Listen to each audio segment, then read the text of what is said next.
what's up, everyone? Time for this week's weekly recap. Really solid week. I think Monday and Tuesday were really good with the big market move higher. Wednesday was kind of quiet. Thursday was kind of quiet, except for UNH was the main focus of the day, and that's really starting to pay off today for the calls that I took. But let's jump into it. So first, we had some NVIDIA, right? This was a really, really nice swing. I was buying this on this breakout here. Nice volume. This is the day that Trump was rescinding chip tariffs. And also lined up with a nice pivot on the daily. I took some off on that gap higher, and then we back tested. I added some more, and then we just had this 3-day run that was insane. Ended up being my best swing so far this year. Really nice. I trimmed a lot off on this day, a little bit off, and now I have about 10% of the trade, real small trailer.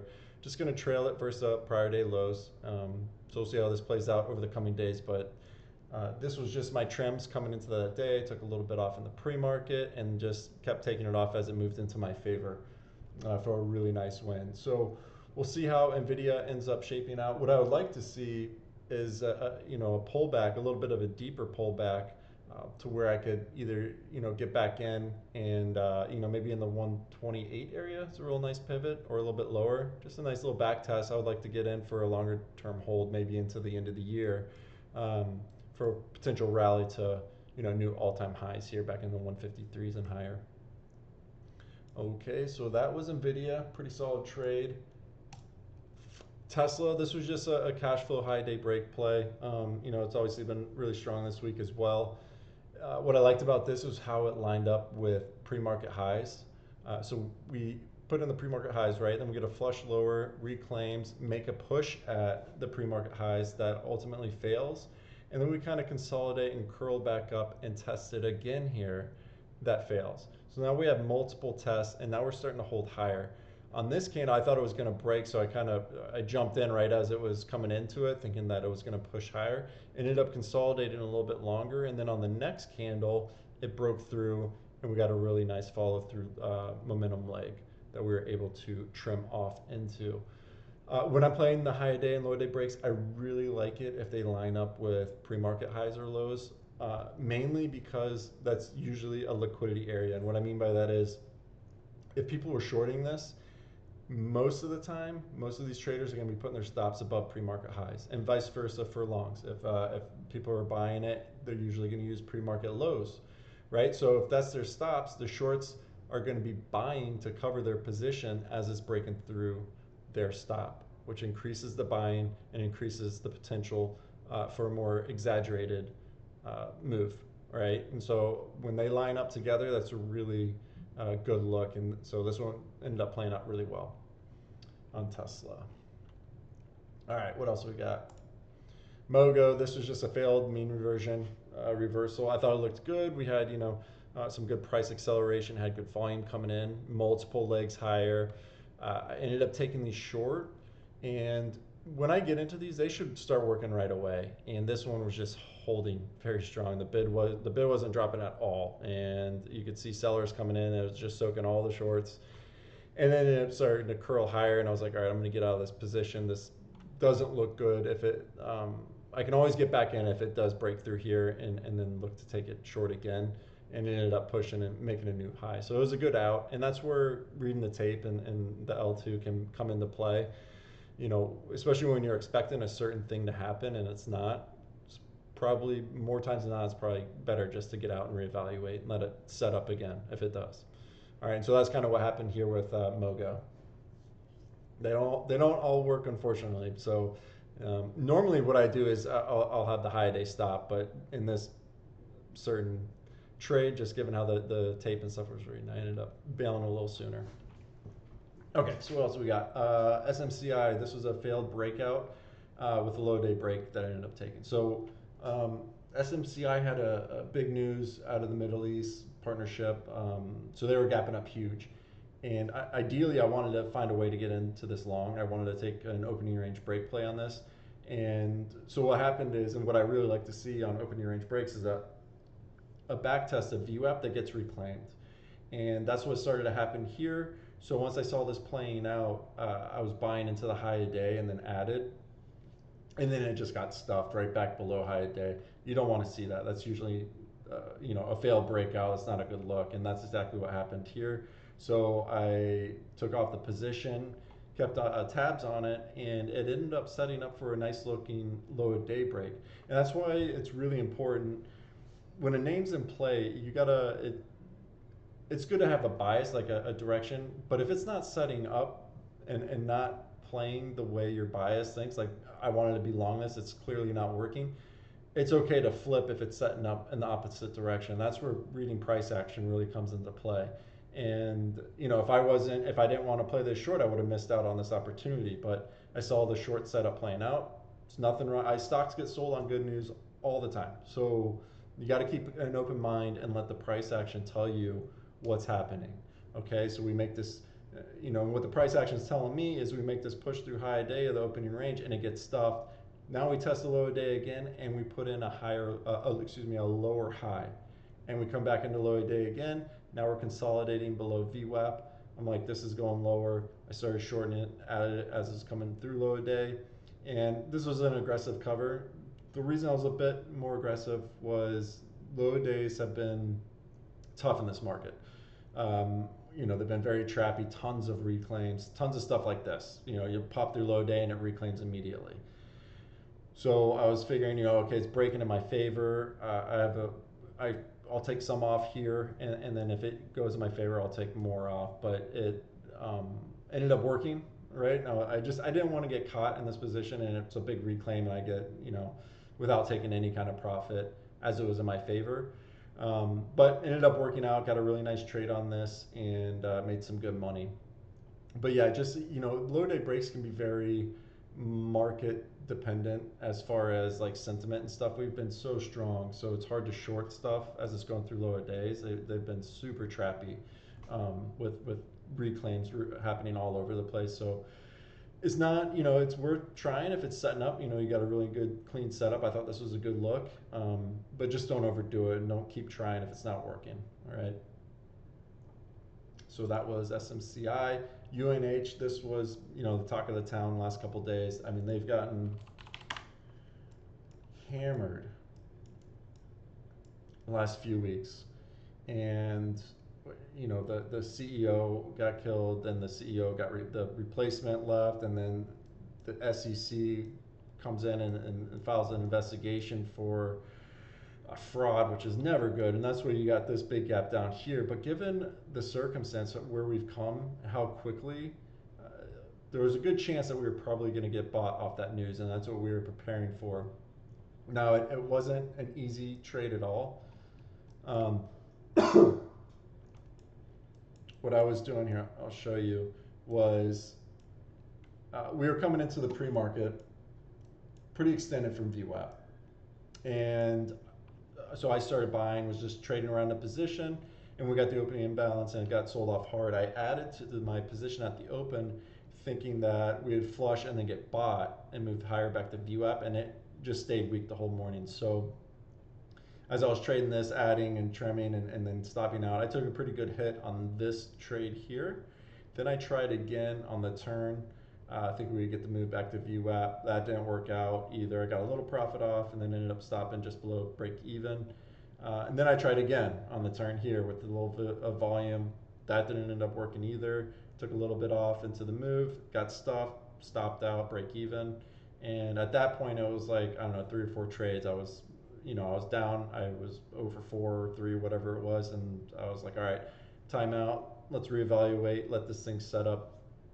And then we ended up later in the day, or coming into lunchtime, we ended up putting a lower high in here, and then we got some nice volume.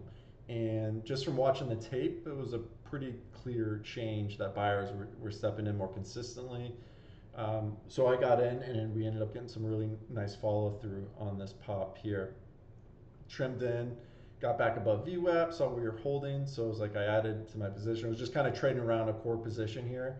And then I ended up holding some into the end of the day. It was a smaller position I had left over that I ended up closing. Made some of the mess from the front side back, but not all of it. But during this move higher, I bought a bunch of calls for the end of June, the 300 strikes. And those are up quite a bit right now, and they're looking really good. And so my thought is, this I feel like shouldn't have a problem filling this gap up to like 307. So I want to see this get above 300 before I take any profit on it. And then see where we go from there. What I could see happening is, filling the gap and then maybe coming in and putting in a higher low and then making another move higher.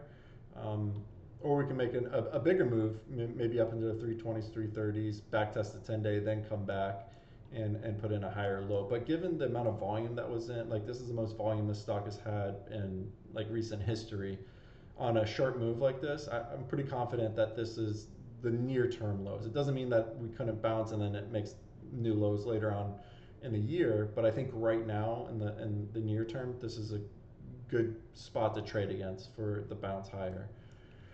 So we'll see how it goes. I want to see this get above 300 before I take any profit off on the calls, but they're looking really good right now, and we'll see how this plays out over the coming days. All right, so that was UNH, and then I think I had, this was just another little mean reversion setup yesterday.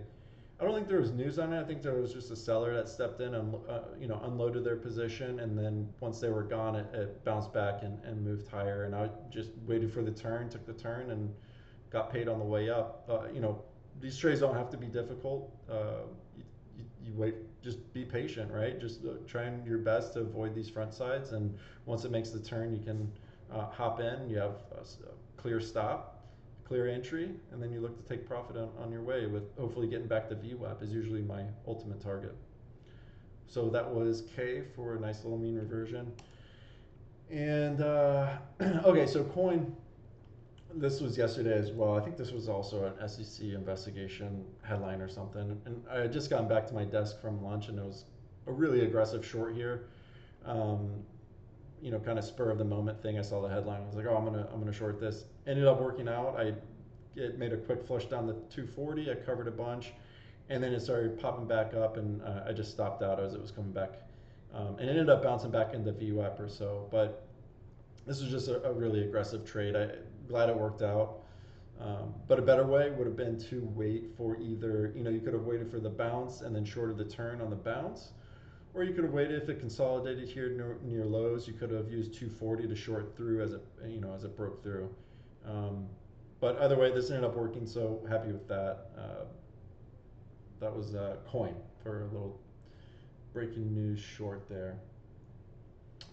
All right, what else we got? TOPW. This was this morning. This is I think it's a China name. It's had a huge run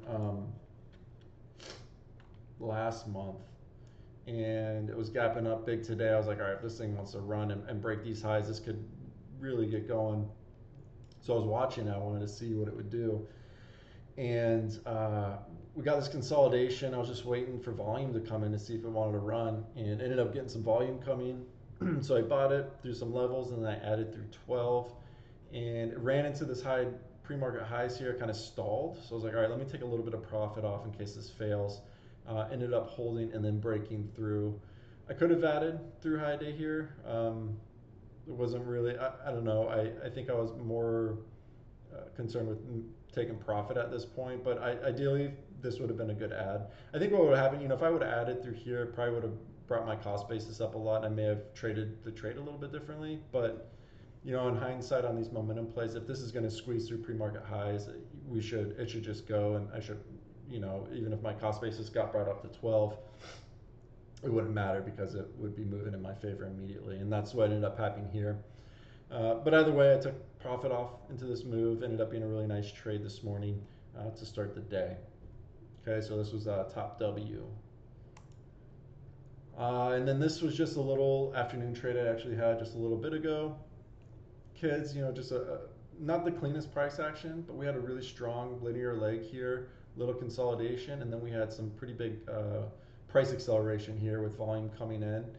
And what I liked about this most, this wasn't a clean turn by any means, but this big move through 4 that failed really hard on the high day volume, that's a really good indication that probably just put a top in.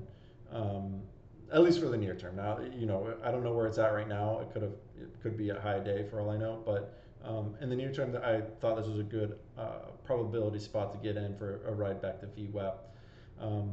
And once it made the move, the tape was really weak. It was pretty clear. So I was confident adding to the position, and then also adding on this pop too. Added some more, covered as it was moving in my favor. Probably covered about 25% here. Added on this lower high as it was starting to come in, and then covered probably half my position down through VWAP. A little bit more here. I thought maybe a back tested VWAP would be another spot to add some and cover maybe for a move back down to 3. Pretty aggressive, but ended up just chopping around, and then I stopped as it broke through this pivot here and into 360. Nice win, nice way to end the week. Just a pretty easy mean reversion trade. It was a big run. These are things, if you don't have the cleanest price action, finding things like this, like a big failed breakout, huge topping tail, high day volume, really good clue that this is going to reverse. Okay, so it ended up being a nice trade, nice way to end the week. All right, so that was my week. I didn't have a ton of day trades. It was pretty light in that way. A lot of my P&L this week was from the swings, and UNH. I have a bunch of unrealized in UNH right now, so we'll see how that plays out into next week. Could set up for a really nice week, give me a good cushion for next week if it ends up playing out and getting some follow through. So, see what happens. I hope you all have a great weekend, and I will catch you guys on Monday.